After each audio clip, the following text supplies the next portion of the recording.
अस्सलाम वालेकुम जी। Welcome to my YouTube channel study hub. उम्मीद है आप सब लोग कैसे से होंगे। आज बहुत ही इंपॉर्टेंट टॉपिक्स कवर करने जा रहे हैं ग्रामर के हवाले से, इंग्लिश ग्रामर। तो इसमें ये phrase, clause, types of clause, simple sentence, compound, compound sentence, complex sentence और कॉम्प्लेक्स कंपाउंड सेंटेंस, ये बहुत ही बेसिक सी चीज़ें हैं जो कि आपकी राइटिंग स्किल्स को इम्प्रूव और डेवलप करने में मदद देंगी। स्पीकिंग में तो हम लोग पॉजेज लेते हैं, थोड़ा मतलब ठहर के बात करते हैं, लेकिन जब लिखने की बात आती है तो हमें पंक्चुएशन से यूज़ करनी होती है। तो पंक्चुएशन बगैर आप इन चीज़ों को समझे, आप पंक्चुएशन भी सही से इस्तेमाल नहीं कर पाएंगे। तो जब ये आपको चीज़ें बेसिक समझ आएगी तो आप अपने जो आइडियाज़ हैं वो बेहतर नमूने लिख के इन राइटिंग जो है आप कन्वे कर सकते हैं जो आपके आइडियाज़ हैं। तो चलें शुरू करते हैं फ्रेज के साथ। In English grammar, a phrase is a group of words or more words functioning as a meaningful unit within a sentence. तो ये एक सेंटेंस का हिस्सा होता है, उसका यूनिट होता है। तो ये विद इन अ सेंटेंस ही होता है मौजूद फ्रेज। इसकी एक बेसिक जो खासियत होती है, ये सब्जेक्ट वर्ब कॉम्बिनेशन के बगैर आता है। मतलब अनलाइक, मतलब अगर आप फ्रेज क्लॉज को देखेंगे तो उसमें एक सब्जेक्ट वर्ब कॉम्बिनेशन लाजमी होता है, इसमें ये नहीं होता। या तो आप सब्जेक्ट को देखेंगे या तो आप सिर्फ वर्ब को देखेंगे, दोनों को कभी साथ नहीं देखेंगे। इसके एग्जाम्पल्स मैंने नीचे दिए हुए हैं। माई टू वंडरफुल डॉग्स। तो सब्जेक्ट तो दो तरह के भी होते हैं। मतलब एक सब्जेक्ट होता है एक वर्ड के ऊपर, जहाँ पे अगर मैं कहूँ कि अली इज ईटिंग, तो अली सिर्फ एक वर्ड पे जो है सब्जेक्ट कहता है। लेकिन सब्जेक्ट जो है कुछ ज्यादा वर्ड्स में भी जो है हो सकता है, मतलब एक से ज्यादा वर्ड्स भी मिला के एक सब्जेक्ट हो सकता है। यहाँ पे देखिए, my wonderful dog runs very fast. तो माई वंडरफुल डॉग, ये तीन वर्ड्स हैं लेकिन है ये एक ही सब्जेक्ट। उसके बाद आता है वर्ब। तो ये एक पूरा सेंटेंस है, उस सेंटेंस का एक हिस्सा है जो कि मतलब पूरी माना तो कवर नहीं कन्वे करता, लेकिन वो एक सब्जेक्ट के तौर पर काम करता है। तो ये हो गया फ्रेज। नीचे वेरी फ्रेंडली में एक फ्रेज है, ही इज वेरी फ्रेंडली। तो इस सेंटेंस में वेरी फ्रेंडली एक फ्रेज है। Near the post office, Ali lives near the post office. तो ये भी एक फ्रेज है। कुडंट गो, ये भी एक फ्रेज है। I couldn't go to his house, इसमें ये टू हिज हाउस, ये भी एक फ्रेज हो सकता है अगर हम इसको अलग से लिखना चाहें तो। The tallest building in the world, the tallest building in the world, ये एक ही सब्जेक्ट है। तो ये एक फ्रेज हो गया। उसके बाद हम आते हैं क्लॉज की तरफ। तो क्लॉज क्या होता है? Clause is a group of words that includes a subject and a verb. In a clause there is a combination of verb and subject. तो इसमें वर्ब और सब्जेक्ट का कॉम्बिनेशन लाजमी होना चाहिए। ये या तो कभी कभार एक फुल सेंटेंस होता है, या तो ये एक सेंटेंस का पार्ट होता है। तो जब ये एक सेंटेंस का पार्ट होता है तो वो होता है डिपेंडेंट, और जब ये खुद एक सेंटेंस होता है तो वो होता है independent clause. When used as independent clause it's a complete sentence. तो जब वो एक कंप्लीट सेंटेंस होता है तो उसमें वो इंडिपेंडेंट होता है, या इसको हम कहते हैं मेन क्लॉज, या इसको एक और भी वर्ड होता है प्रिंसिपल क्लॉज। और जब ये when used age dependent clause that is a part of sentence, तो जब वो एक डिपेंडेंट क्लॉज बन जाता है तो वो एक सेंटेंस का हिस्सा होता है। इसको मैं आपको नीचे ज्यादा आसानी से समझाता हूँ। There are two types of clause. We met with Ali. अब ये एक पूरा सिंपल सेंटेंस है, ये सेंटेंस भी है और ये एक पूरा क्लॉज है। When he entered the house, तो इसमें जो मैंने ये बोल्ड लेटर्स में लिखा हुआ है, ये आपका एग्जांपल है इंडिपेंडेंट क्लॉज का एग्जांपल है ये। इसको कोई जरूरत नहीं है, एक पूरा एक थॉट है खुद ही में, independent clause. We met with Ali when he entered the house. तो ये जो when he entered the house है, ये डिपेंडेंट है, ये डिपेंड करता है इस जुमले के लिए कि ये आगे इसकी मीनिंग पूरी करें। उसके बाद आते हैं हम लोग सिंपल सेंटेंस की तरफ। सिंपल सेंटेंस वैसे ही होता है जैसे कि मैंने आपको यहाँ पे इंडिपेंडेंट क्लॉज पढ़ा है, main clause. A simple sentence contains a subject and a verb. तो इसमें सब्जेक्ट और वर्ब का होना लाजमी होता है, मतलब ये बेसिक चीजें हैं उसकी। कभी कभार ये भी एक्सेप्शन होती है कि जैसे हम इम्पेरेटिव सेंटेंसेस इस्तेमाल करते हैं, गो, कम, ऐसे ऑर्डर चलाते हैं या फिर रिक्वेस्ट करते हैं, तो कभी कभार एक ही सिर्फ वर्ब इस्तेमाल करते हैं। तो ये भी हो सकता है, वो भी एक सेंटेंस होता है, क्योंकि हम उसे सेंटेंस के जो है कैटेगरी में काउंट भी करते हैं। It expresses a single complete thought that can stand on its own. तो ये वही हो गया, इंडिपेंडेंट क्लॉज भी हो गया और सिंपल सेंटेंस भी हो गया। The baby cried for food, ये एक सिंपल सेंटेंस है। There is a subject and a verb that expresses a complete thought. तो यहाँ पे देखिए, ये बेबी जो है ये एक सब्जेक्ट है और जो क्राई है ये वर्ब है, तो इसमें ये सब्जेक्ट और वर्ब का कॉम्बिनेशन भी आ गया। Professor Maple's intelligent students completed and turned in their homework. A simple sentence does not necessarily have to be short. तो वो कहते हैं कि एक सिंपल सेंटेंस को जरूरी नहीं है कि वो एक छोटा होना चाहिए। इट कैन हैव एडजेक्टिव्स, तो उसमें एडजेक्टिव भी हो सकते हैं। अब देखिए, professor Maples intelligent students, in this case there are two verbs completed and turned in, तो यहाँ पे दो हमें verbs मिलते हैं। However, the sentence expresses one complete thought and therefore is a complete sentence. तो ये एक ही जो है एक पूरा thought लेके ये sentence आता है, तो इसी तरह से ये एक ही जो है simple sentence हो गया। Megan and Ron ate too much but felt sick. Although there are two subjects and two verbs, हालांकि यहाँ पे दो subjects हैं और दो verbs हैं, it is still a simple sentence. तो ये फिर भी simple sentence कहा जाएगा। क्योंकि because both verbs share the same subjects, क्योंकि दोनों जो verbs हैं वो एक ही subject को जो है एक ही जैसे subjects को express करते हैं, share करते हैं, express one complete thought, और दोनों का thought भी एक ही है। कंपाउंड जो है कंपाउंड सेंटेंस है, compound sentence has two independent clauses, तो इसमें जो है दो independent clauses होते हैं। A independent clause is a part of a sentence that can stand alone because it contains a subject and a verb and expresses a complete thought. तो इसमें जो है दो independent clauses को हम मिला के एक compound sentence बनाते हैं और उनको join किस चीज़ों से करते हैं, इस तरह के conjunction से।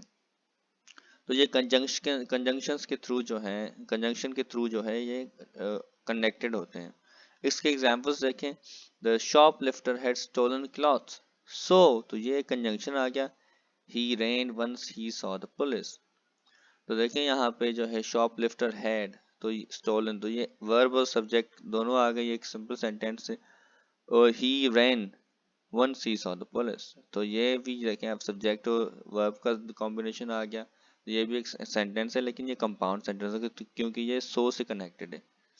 Both sides of the conjunction so are complete sentences. The shoplifter had stolen clothes can stand alone and so can he ran once he saw the police। तो ये दोनों हम अगर so को हम हटा देते हैं तो ये दोनों अलग से stand कर सकते हैं। They can stand alone is a complete thought. Therefore, this is a compound sentence. They spoke to him in Spanish, but he responded in English। ये इसका दूसरा एग्जाम्पल है। This is also a compound sentence that uses a conjunction to separate two individual clauses. They spoke to him in Spanish, but he responded in English। तो देखिए यहाँ पे भी ये एक पूरा simple sentence है और ये भी he responded, ये दोनों अलग अलग से हम अलग से रख सकते हैं।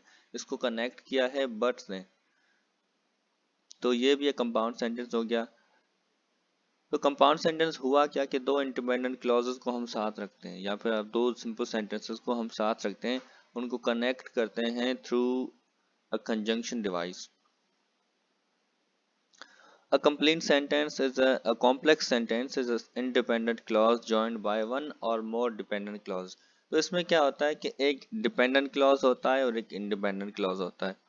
मसलन a complex sentence always has a subordinator as because since। तो इस तरह के जो वर्ड्स होते हैं ये हमेशा उसके आगे मौजूद होते हैं जो कि आपका डिपेंडेंट क्लॉज होता है। डिपेंडेंट क्लॉज की निशानी यही होती है कि उसके सामने ये वर्ड्स होते हैं। अब देखें, after eating lunch at the cheese cake factory, जो ये आफ्टर वर्ड आपने देखा, इस तरह से वो सेंटेंस जो है डिपेंडेंट हमेशा शुरू होता है। यहाँ तो मतलब इस तरह से जो वर्ड्स होते हैं वो हमेशा इसके आगे होते हैं, तो वो सेंटेंस ही मतलब जैसे इफ ही कम्स या फिर जैसे हु इज दैट बॉय, मतलब ये कि who played the shot this is the boy, इस तरह से जो सेंटेंस होते हैं। अब यहाँ पे देखिए, after eating lunch at the cheese cake factory Tim went to gym to exercise. The independent clause is that Tim went to the gym to exercise. The subordinating clause because it is dependent on the man. Independent clause. If one were to say after eating lunch at the crazy factory, तो ये after eating lunch at the cheesecake factory ये है हमारा dependent clause, क्योंकि ये depend करता है इसके आगे वाले सेंटेंस के ऊपर कि ये आके इसकी मीनिंग पूरी करें। ठीक है जी। It would be N incomplete thought, अगर हम इसको, हाँ, अगर हम इसके ये वाला हिस्सा खत्म कर देते हैं तो ये एक इनकम्प्लीट थॉट होगा। Opinionated women are given disadvantage in societies that privilege male accomplishments. The subject is opinionated women and the verb is are given. ये subject है और ये verb है. The first part of the sentence, opinionated women are given disadvantage in the society, is an independent clause. तो इसमें जो यहाँ तक का हिस्सा है इन societies तक का, ये है एक independence जो है clause. उसके बाद dependent clause शुरू होता है that से,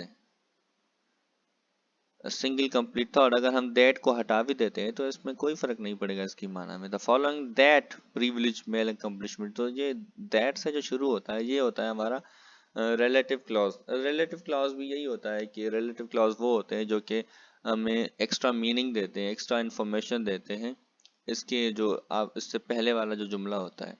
मतलब ये जो हमारा इंडिपेंडेंट क्लॉज है इसके हवाले से ये हमें ज़्यादा इंफॉर्मेशन प्रोवाइड करता है। इस सोसाइटी के हवाले से हमें क्या क्या इन्फॉर्मेशन मिल रही है?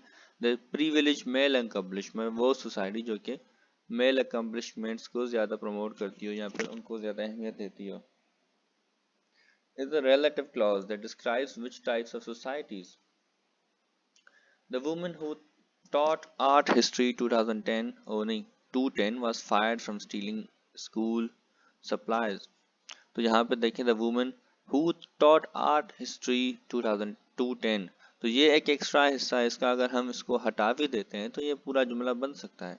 The woman was fired for stealing school supplies, हम इसको इस तरह से भी लिख सकते हैं। तो ये बीच में जो इसका आता है वो भी एक तरह से अलग क्लॉज है, इसको हम हटा भी सकते हैं। उसके बाद हम आते हैं कंपाउंड कॉम्प्लेक्स सेंटेंस की तरफ। A compound complex sentence has two independent clauses and at once dependent clause. तो इसमें दो जो है इंडिपेंडेंट क्लॉजेस होते हैं और एक जो है डिपेंडेंट क्लॉज होता है। After the two soccer players lost their game they joined their other teammates for lunch and they went to the movies. After the two soccer players lost their game, ये एक हमारा dependent clause है। उसके बाद दो independent clauses आते हैं। They joined their other teammates for lunch and they went to the movies. अब देखें दे जॉइंड, दे वेंट, ये क्या हो गया? Verb combination, verb subject combination है। तो ये एक तरह से सिंपल सेंटेंस है या हम उसे इंडिपेंडेंट क्लॉज कहते हैं। और ये एक जो है डिपेंडेंट क्लॉज है, इसमें आप देखेंगे कंजंक्शन इस्तेमाल किया गया है। If we remove the dependent clause after the two soccer players lost their game, अगर हम इसमें से जो है dependent clause हटा देते हैं, we have a compound sentence, तो हमारा compound sentence बन जाएगा। ये compound sentence मैंने पहले डिस्कस किया जिसमें दो independent clauses होते हैं। तो वो कहता है कि अगर हम इसमें से ये dependent clause हटा देते हैं और हमारे पास सब बस ये दो बन जाते हैं तो ये हमारा compound sentence बन जाएगा। अगर हम ये नीचे वाला हटा देते हैं एक और ये दो हम मिला देते हैं, ये दो हम मिला देते हैं ऊपर वाले, तो ये हमारा कॉम्प्लेक्स सेंटेंस बन जाएगा। The dependent clause makes this sentence compound complex sentence. The man believed in the system and he knew that justice would prevail after the murderer was sent to the jail। तो after आ गया तो ये एक पूरा जो है ये dependent clause आखिर में हमने ऐड कर दिया। तो कंपाउंड कॉम्प्लेक्स में हमें हमारे पास दो इंडिपेंडेंट क्लॉज होते हैं और एक डिपेंडेंट क्लॉज होता है। इसको हम फिर से समराइज करते हैं। फ्रेज है तो ये होता है, इसमें मतलब या तो सब्जेक्ट आता है या तो वर्ब साथ में आता है। क्लॉज में सब्जेक्ट और वर्ब का कॉम्बिनेशन लाजमी होता है। ये सिंपल सेंटेंस भी होता है और इसके ये जो है एक पूरा पार्ट भी होता है सेंटेंस का। सिंपल सेंटेंस में वही होता है जो मतलब इंडिपेंडेंट क्लॉज कहलाता है, सिंपल सेंटेंस सब्जेक्ट और वर्ब वाला। कंपाउंड सेंटेंस में दो इंडिपेंडेंट क्लॉजेस होते हैं। कॉम्प्लेक्स में एक जो है डिपेंडेंट होता है, एक इंडिपेंडेंट होता है। और कंपाउंड कॉम्प्लेक्स में दो इंडिपेंडेंट और जो है एक डिपेंडेंट। ये मैंने आपकी प्रैक्टिस के लिए यहाँ पे छोड़े हुए जुमले, अगर आप चाहें तो इस पे प्रैक्टिस करके, और अगर आप ये भी चाहें तो इसके सेंटेंसेस की जो है आप इसके आंसर्स कमेंट सेक्शन में डाल सकते हैं ताकि मैं चेक करूँ। Thank you so much. Subscribe the channel, press the bell icon for more videos and updates. तो मिलते हैं नेक्स्ट वीडियो में, तब तक अल्लाह हाफिज़।